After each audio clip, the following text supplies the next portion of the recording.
తమ పాఠశాల ఉపాధ్యాయుడిని ఇక్కడే కొనసాగేలా విద్యాశాఖ అధికారులు చర్యలు తీసుకోవాలని నిర్మల్ జిల్లా భైంసా మండలం కుంసర గ్రామస్తులు పాఠశాలకు తాళం వేసి నిరసన చేపట్టారు. గ్రామంలోని ప్రాథమిక పాఠశాలలో పనిచేస్తున్న 3 ఉపాధ్యాయుల్లో ఒకరిని ఇటీవల వేరే పాఠశాలకు బదిలీ చేయడంపై ఆందోళన వ్యక్తం చేశారు. విద్యార్థుల భవిష్యత్తును దృష్టిలో ఉంచుకుని బదిలీపై వెళ్లిన ఉపాధ్యాయుడిని తిరిగి రప్పించాలని కోరుతూ పాఠశాల ప్రధాన ఉపాధ్యాయుడికి వినతి పత్రం అందించారు. గ్రామస్తులు ఇచ్చిన వినతి పత్రాన్ని ఉన్నతాధికారుల దృష్టికి తీసుకువెళ్తారని పాఠశాల ప్రధాన ఉపాధ్యాయుడు తెలిపారు. ఏదైతే ఇక్కడ గత కొన్ని రోజులుగా 3 ఉపాధ్యాయులతో ఇక్కడ మా పాఠశాల అనేది నడపడం జరుగుతుంది. నిన్నటి నుంచి మరి మా పాఠశాల నుంచి ఒక ఉపాధ్యాయుని తొలగించడాన్ని మేము మా విద్యార్థుల తల్లిదండ్రులు అందరం కలిసి ఈ యొక్క ఉపాధ్యాయ బదిలీని మేము తిరస్కరిస్తున్నాము. అదేవిధంగా కాంప్లెక్స్ హెచ్ఎం గారికి మరియు ఎంఈఓ సార్ గారికి కూడా అప్లికేషన్ రూపం లోపల వాళ్ళకు రాసివ్వడం జరిగింది.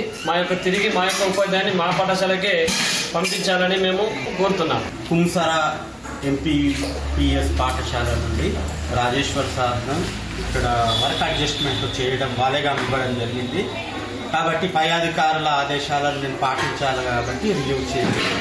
ఏది ఉన్నా కూడా మీరు పై అధికారుల దృష్టికి తీసుకొని వెళ్తాను. మీరు ఇచ్చినటువంటి ఈ అప్లికేషన్ను నేను డిఓ సార్ గారికి అందజేయడం జరుగుతుంది.